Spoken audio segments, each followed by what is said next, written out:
So let's have another little chat, shall we? Let's have another little occult chat. This is your host, The Occult View. I'm not as tired as I was earlier today. I feel more rejuvenated. I ate me some dinner and, a little bit more chilled and laid back. Finished drinking my water. But I wanted to talk about the right people. And when I say the right, RIGHT, the right people, I'm talking about having the right people around you during your spiritual journey, or the right people around you who may be of assistance to you in your spiritual journey. Let me tell you what I mean. We've become accustomed as a culture beyond the barriers of race and ethnicity and creed and nationality and sexual orientation, etc., etc. We have become a culture that has become accustomed to being treated badly. And that type of mindset also helps to keep us locked down into a state of poverty, not just financially, but also just emotionally and spiritually. It's being spiritually bankrupt when we are, and we have been, and it has been reinforced in our subconscious mind to accept bad treatment from people, whether it be from your family, whether it be from your job, whether it be from the government. We've become accustomed, or let me continue, a few more. It could be from your husband, your boyfriend, your girlfriend, it doesn't matter. We have become accustomed to accepting this type of behavior for the sake of just having somebody around. Me personally, I prefer to be single. I prefer to be by myself. Do you all know that in the past, I want to say 5 to 6 years, I have turned down so many men that it's not even funny. And I'm not saying this because I'm the most attractive person in the world and I'm this and no, I'm not saying that. Even though I am a, a hot commodity child. I'm just joking, but really I'm not. But no, all seriousness. Um, I've turned down so many men. And I'm just using this as an example because of their toxic nature, the toxicity that goes along with having to put up with them. Let me just give you some examples of toxicity to watch out for. You're talking to somebody and you're trying to get to know them, right? And you're talking to them, you're talking to them like a human being, but they're talking to you in a passive aggressive, degrading, dehumanizing way. Key phrases like, "What do you do for a living?" We just started talking. Why are you asking me all of these questions? It's not like we're moving in with each other. What do you want to know? How much I make a year too? These are things you don't need to know when you first start talking to somebody, especially if it's just casual. It's not like we're going to take it to the next step. You know what I'm saying?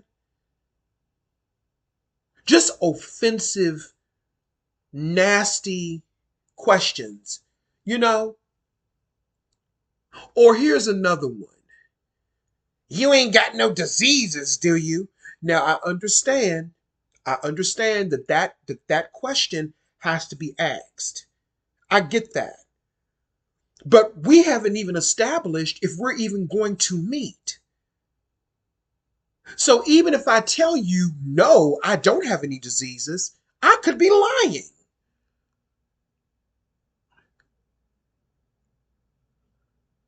I could be lying to you. When you run into people who speak to you in those, see, they're not speaking to you, they're speaking at you. And there are people who make this a pattern, not just with the example that I showed you asking about, diseases or your employment status, but also just how they speak to you in general. We all have those people in our lives. We have them in our family. That's why I don't deal with my family like that. That's why I don't fool with my family like that, because they have that type of personality. They don't know how to talk to people.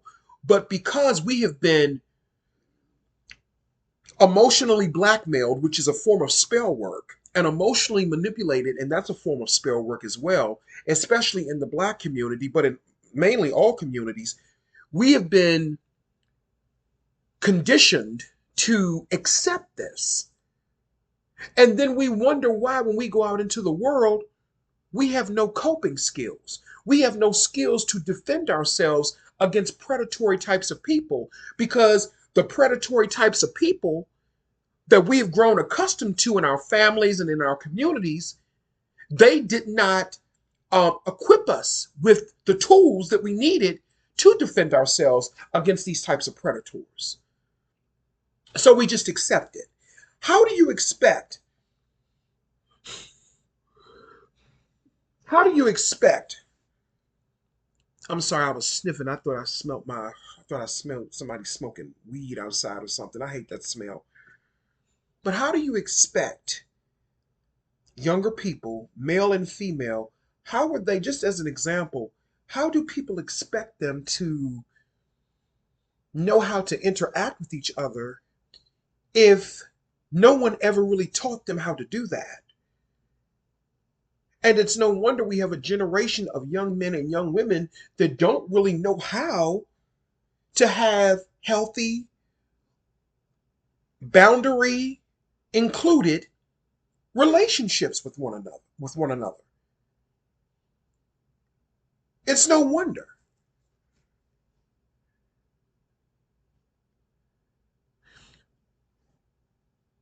You have to have the right people around you. You have to have the right people around you. And the right people around you are not always going to be nice, but they're always going to respect you.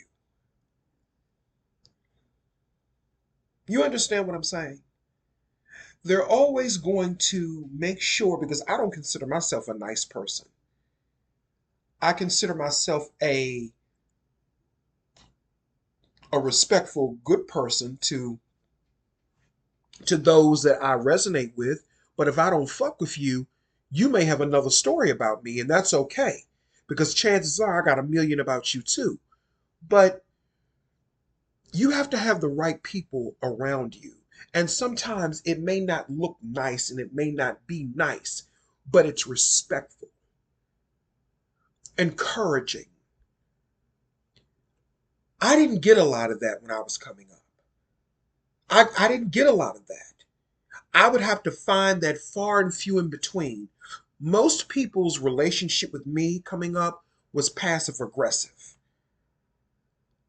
It was with a long handled spoon, and that's okay, but I'm just keeping it real.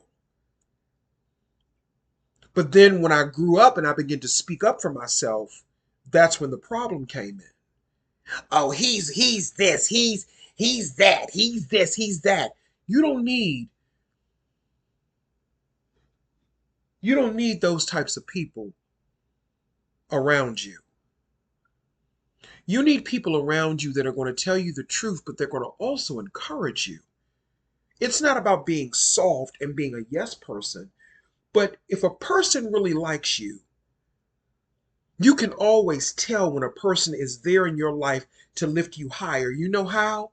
Because even if they are not receiving the same blessings you're receiving, Even if you may be a trillionaire and they may not have nothing financially, they still want to see the best for you.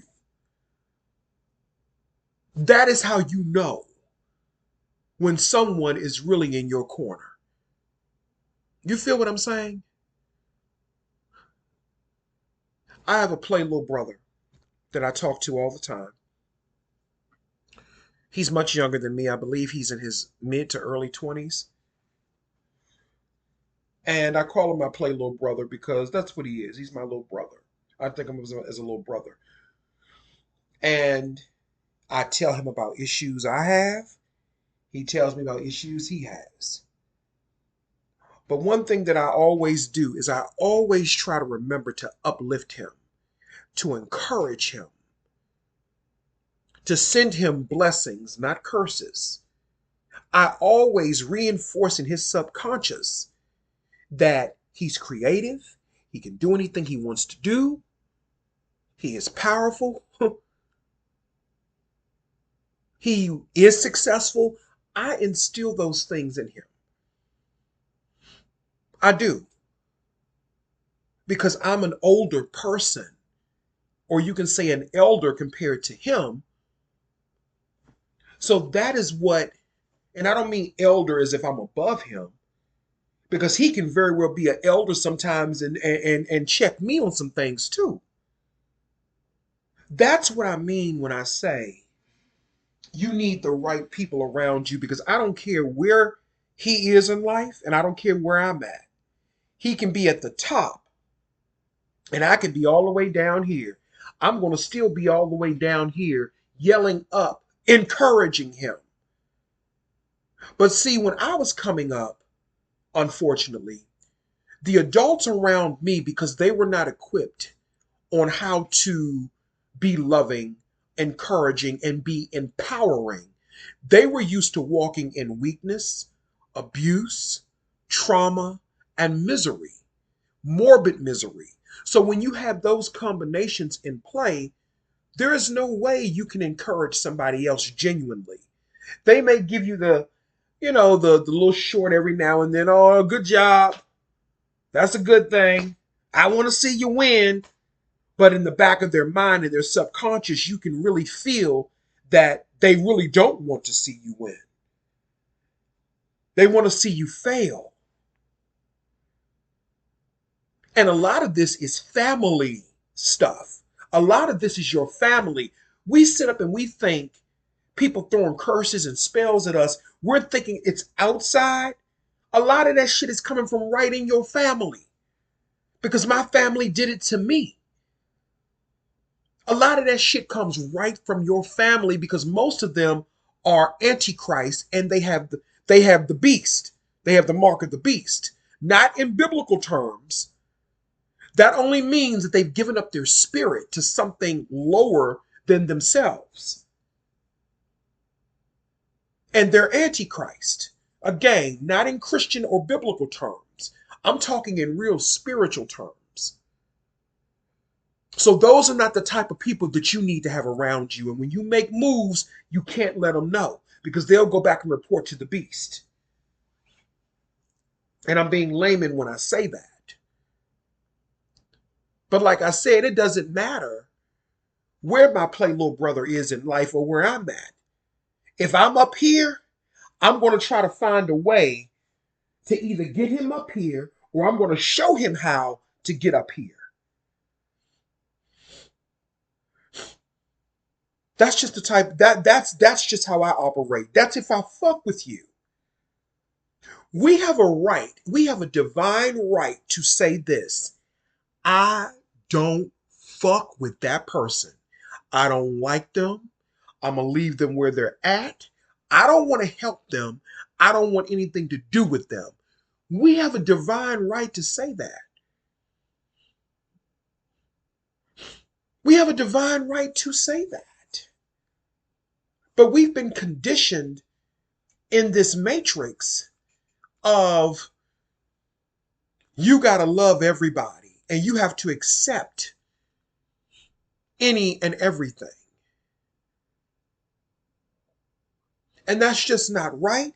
And it's not fair to you. You have to have the right people around you that are going to tell you the right things. They may not be able to give you any money, but they can instill something in you more valuable than that, and that's values, spiritual values. Giving you information. I feel as though I've been here for 45 years. I know some things. I don't know everything. But I feel as though I know enough about life that someone like my play little brother, he can come to me and tell me some things. And I can say to him, you know what? I went through a similar situation and X, Y, and Z. I've been where you're at. I know how it is to live around people that you don't want to be around. I've been through that. I know how it is not to have your own place and you got to put up with other people's BS in your family. I've been around that.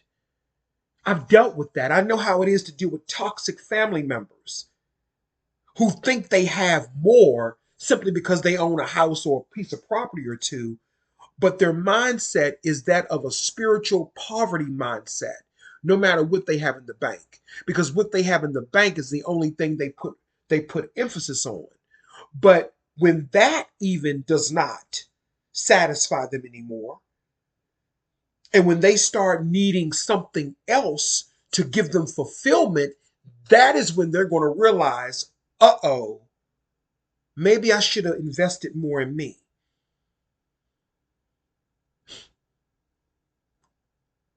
That is why it's important to have the right people around you. It's not about being friends all the time. Being friends is okay. But friendship, how can I put this? Friendship can be conditional. You know what I mean? Sometimes friendship can be conditional and it can be distracting. And just because a person may guide you spiritually, it doesn't mean that you and that person are going to be friends. I had to learn that the hard way, God rest his soul, with Brother Panic. You know what I'm saying? Just because he reminded me of my uncle, in my mind, I thought he and I were a certain way, but in actuality, we were not. And that wasn't his fault, that was my fault. He was there to do whatever he was supposed to help me do, and that was it. That was it.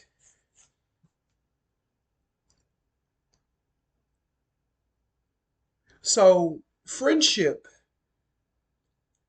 is not always in the writings for the people that may be around you. You can have an association, you can have a mentorship or a partnership, or whatever the case may be. But it's not going to always turn into friendship. So when you're on your spiritual journey, at least in the more serious parts of your spiritual journey, I had to listen. I didn't have nobody around me. 8 years ago, when I was going through a lot of the changes I was going through after my friend Christopher died, I really didn't have a good support system. I've never really had a good support system from people, from human beings, because human beings are deceptive, they're liars, they have ulterior motives, and ultimately human beings are not good people, most of them. Most of them are not good people, and the ones I've known have not been good people. They have been disingenuous, they have been backstabbers. It wasn't until many years later that I began to really run into some decent people. You know what I'm saying? But when I was coming up, there were no decent people. There was not a whole lot of decent people, even in my family. And if one of my relatives sees this and it offends them, oh fucking well, this is my story. This is my song. and I can sing it however the fuck I want. And if you're wondering, well, who you anybody that see this in my family, you're wondering, well, who are you talking about? Well, if you feel as though I'm talking about you, then maybe I am. But I'm going to leave this up to your interpretation. But I've always been a very, very, I'm going to say a very, very, I've always been a person of strength. My strength has been resilient. And I can only say that God, Spirit, the high counsel, whatever, the divine spirit, that has gotten me through a lot of the things that I've been through. My spirit, because I have a strong spirit that is resilient and full of strength and courage and determination. And even though when I was in my 20s, I was a complete disaster. You know what I'm saying? I was a complete disaster in my 20s. You know, I am glad that I can talk to the few younger people that I do know that's in their 20s. I'm glad that I can talk to them and kind of be of assistance to them. I can be somewhat of a mentor to them in a way, and I'm glad that I can do that. I'm glad that I can do that. And that's what it's really all about. It's about sometimes it's about being outside of yourself, or not thinking about you all the time and maybe thinking about somebody else.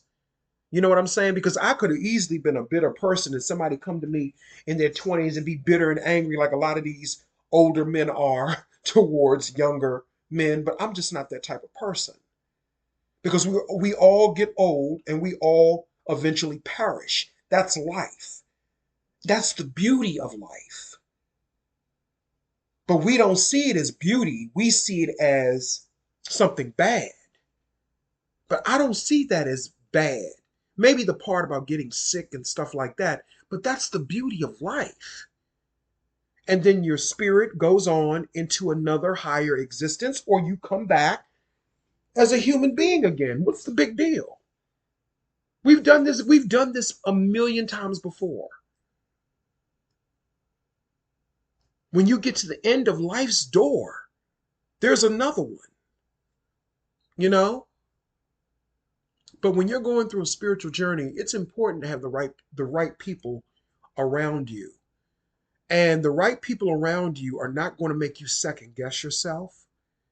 They are not going to tell you that love is abuse. They're not going to misuse you.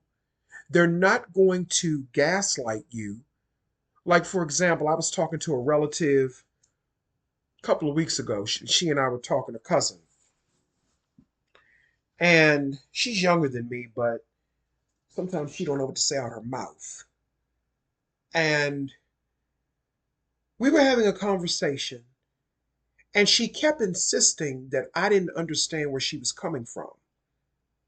And I had to tell her, listen, I have very good sense and I can comprehend very well, okay? I know what you're saying, but I'm just telling you this is my point and this is where I'm coming from. She's a Gemini. They don't like to fucking listen.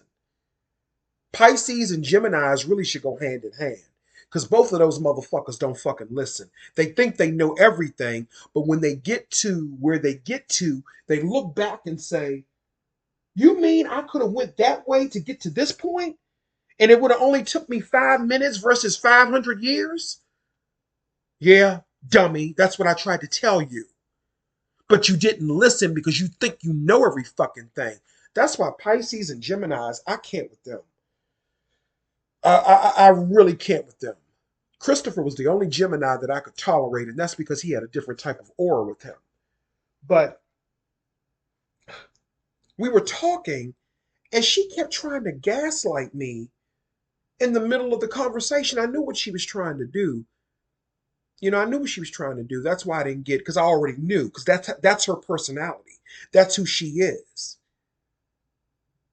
She thinks she's the only one that has good sense. But see, people like that, and this is no disrespect to her, but people like that are really weak-minded, and they're needy, and they need people for validation. That's why they act like that. So you got to know who you're dealing with. Because this is the same person that's always complaining about other people in the family never calling her, never coming to see her. Well, maybe if you took a real look at yourself and did some evaluation, some inner work, some real inner work, put the Bible down, put all that bullshit down and do some real motherfucking spiritual work and get some things done, then maybe you can go through a self transformation and you can understand why people may not like you and may not want to be around you that much. I had to do it for myself. Quite frankly, I don't give a fuck about people not wanting to be around me. I'm a self sufficient person like that. It doesn't mean that I don't like people. It just simply means they have to be the right people. And the right people that are around you, they're not going to abuse you. They're not going to misuse you. You're never going to feel like you're walking on eggshells with this person. What this nigga gonna do, or what this bitch gonna do? I'm waiting. What they getting ready to? What they getting ready to say? If you have a conversation with people who are really not for you, they always find a way to try to make you feel like you don't know as much as they do. That is a form of spell work. That is a form of not only gaslighting, but that is a form of degradation, depravity, and dehumanization. Always trying to make you second guess yourself because that's all they really do. You see what I'm saying? You're on your spiritual journey, doing you, and these negative forces, mostly in your family, they come along trying to make you second guess yourself because they know that you have a mind of your own. And because you have a mind of your own, you are a threat to their antichrist low vibrating frequency. Let me say it that way. You are a threat to everything that they believe in. Their entire existential, existence is threatened by your spirit and by your light. That's why I don't deal with my family like that. They call me sometimes, I don't even answer. I don't talk to. I be like, child, I wasn't feeling good. I was sick. I don't talk to them like that. I deal with them when I want to deal with them. And because I don't care about their validation, and it's not coming from a place of that I don't care about people and that I don't need people. People do need people. But we have to learn to have the right people around us. But it's not that I don't care about, it's not that. I'm not coming at this from an egotistical place. Please believe me. But when you get to a certain place spiritually in your life, people and their validation just don't matter. And that infuriates. That infuriates and causes so much rage in those individuals who you're not really paying any attention to. Do y'all feel what I'm saying? And that is why I say you have to have the right people around you. The right people who are going to always lift you higher. You know? And it doesn't have to be a million people. It could be one person. It could be two people. It could be three people. It doesn't have to be an entire universe of people. If you have one good friend, maybe two, you're doing good. I've never needed a a posse or an army of people. I've never needed that. And let me tell you, that is a threat.